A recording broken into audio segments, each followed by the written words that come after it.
What would you do if your husband, the same man that you have sacrificed a lot for, takes in a new wife and makes you work as a maid for her? Lock up your doors and let's dive into this amazing story of Samuel. A long time ago, a handsome young man called Samuel lived in a very small village called Eke. He was very poor and his business could not provide enough money for him. He was always known for his attitude of borrowing a lot of money from people for his feeding, but he was always unable to pay back. In the midst of these hard times, he was in love with a very beautiful maiden named Jane. Jane was from a very rich family background and her parents never wanted her to do anything with Samuel, but she kept her stand, saying that she was in love with Samuel and she ended up marrying him. This made the family members to be very angry with her and they all withdrew themselves from her, leaving her alone to make her own decisions. She moved into Samuel's house, but things were not easy for them. They hardly ate 3 square meals a day and they found it very difficult in paying their house rent. Though they didn't have any money, but the love they showed towards each other was worth more than any amount of money on earth. Jane was always a source of encouragement to Samuel. She was always telling him not to worry, that they had a brighter future ahead of them. Jane was a bigger source of inspiration to Samuel and he made sure he did all he could to always make her happy.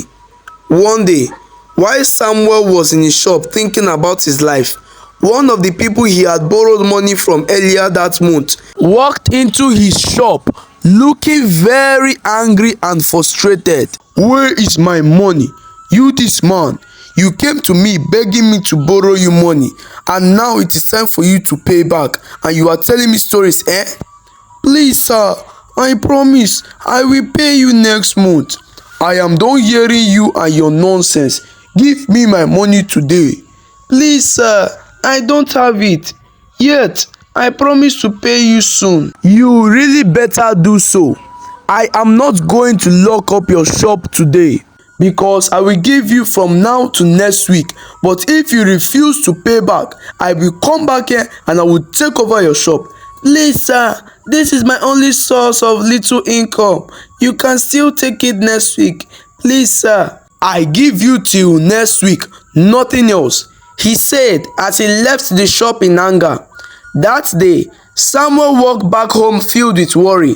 He didn't know how he was going to pay back the loan he had borrowed before.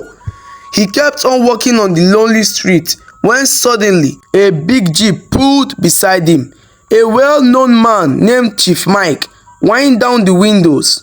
"My son, it seems like we are going the same direction.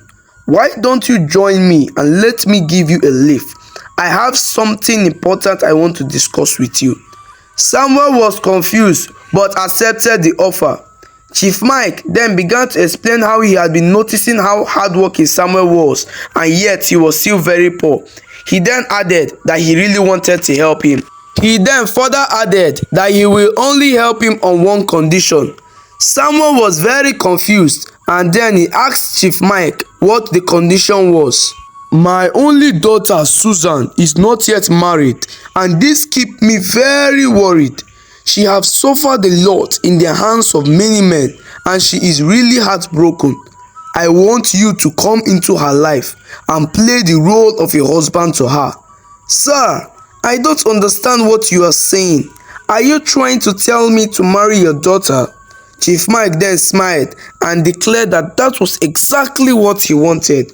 He then promised to give Samuel anything that money could buy on earth, if only he would agree to come into his daughter's life as a husband and heal her heart from the numerous breakups she had suffered in the past. But Samuel was very confused. He kept on telling Chief Amadi that he was already married and that he loved his wife very much, that he didn't want any problem in his marriage. "I am very sorry sir, but I can't leave my wife to marry your daughter. She has always been there for me and I just cannot abandon her now. My son, think about this very well. I am willing to offer you $1 billion every year. Since you have been married to that your wife, has anything ever changed in your life in terms of wealth? We are talking about serious big money here. I just need a man in my daughter's life, and that is all that I'm asking. I'm so sorry, sir, but I can't, he said as he stepped down from the jeep. When Samuel got to his shop, he became even more confused.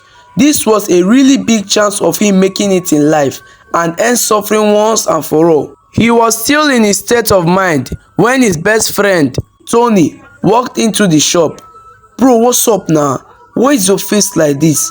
Is anything the matter? Samuel began to explain his meeting with Chief Mike and how Chief Mike would have offered him a huge amount of money if only he agreed to marry his daughter. Bro, so you mean you didn't accept the offer? Oh, what's wrong with you now? That money is huge. Oh, how can you just throw it like that? Samuel kept on explaining to his friend Tony on how hurt his wife, who had been standing by him all these years, would feel about the news. But Tony kept on persuading Samuel to take the offer, telling him that opportunity comes but once. He kept on reminding Samuel of all the people he was owing, telling him that the only way to pay all that debt was to take up the deal. Tony, don't make me angry. Are you here to make me feel worse or better? Please, I think it's high time you go, since you don't have any other thing reasonable to say. After all, I will soon close for the day. Ha!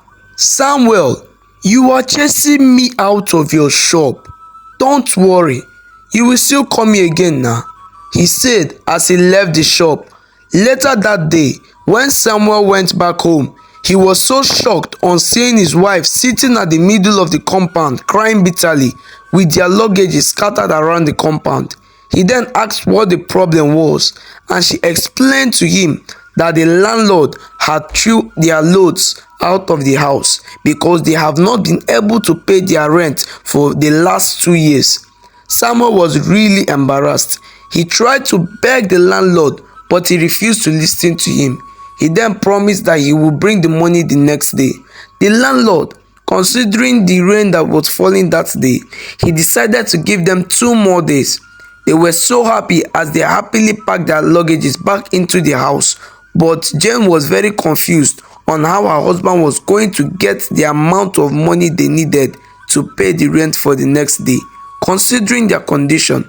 But she decided not to bother him with any question. That night, Samuel sorrowfully carried his phone and told Chief Mike that he would be coming over to his house the next day to sign the deal. Chief Mike was very shocked and happy at the same time. He then quickly sent him the address. He began to tell himself that with money, he could achieve the impossible. That night, Samuel could not sleep. He kept on thinking on how his wife would feel when she got to know about the whole thing. She had always been there for him, even when he needed her most. He kept on deliberating on how he was going to tell her about the deal, but he decided not to inform her, knowing fully well that it will hurt her. He told himself that he couldn't leave his wife alone in the village, so he decided to take her along with him. He then tapped his wife, who was sleeping peacefully beside him, and then told her that he needed to discuss something very quickly with her. Honey, I just got a big job in the city as a driver to a very rich woman.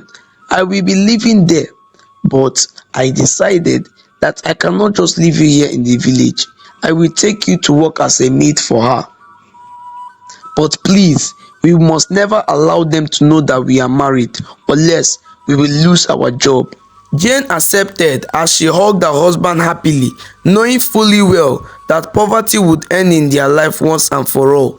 But she had a feeling that her husband was not so happy as she was. But she had a little feeling in her that her husband was not so happy as she was. She was confused, but she just decided to ignore it. Few months later, Jane started working as a maid for a lady named Susan, but she never knew that Susan was married to her own husband. Jane started feeling uncomfortable by the closeness she noticed between her boss and her husband. She had thought that her husband was just a personal driver, but the closeness was becoming too much and making her feel very uncomfortable. Whenever she confronted her husband about the situation, he would just tell her to let it off, claiming that he was nothing to her than her driver. Mike began a life of spending. Through his newly found fortune, he began to buy luxurious cars and expensive houses all over the country. His best friend, Tony, began to suggest to him that he should find a way and divorce Susan immediately and flee with his wife, since he had gotten the amount of money he needed to start up a new life.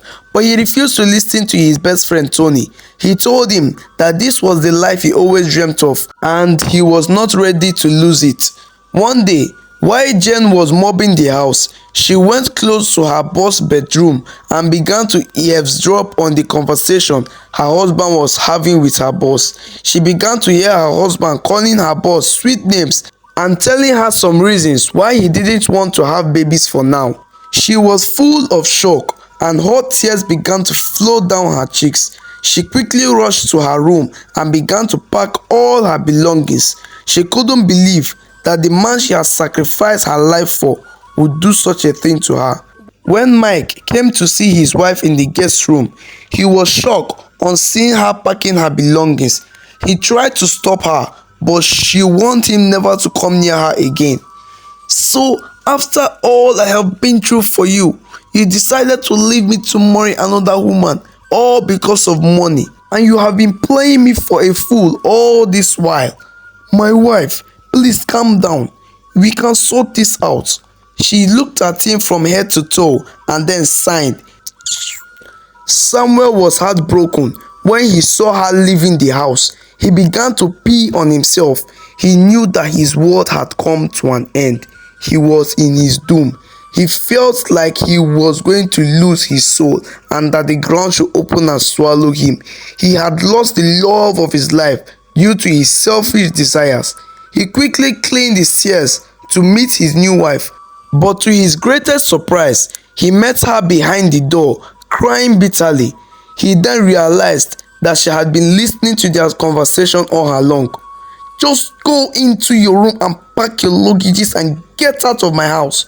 He tried to stop her, but she threatened to call the security for him if he didn't obey her. He began to regret all his actions. He began to wish that he had never accepted the deal from the beginning. He just sat down outside the compound, looking very embarrassed without knowing his left from his right. Hot tears began to flow down his cheeks as he remembered how he betrayed his wife for money. He then realized what his selfish ambitions have done to him. He began to cry sorrowfully as he headed back to the village. The end. I hope you love this story. Please don't forget to hit the like button and subscribe to our channel for more amazing stories. And don't forget to share to your friends.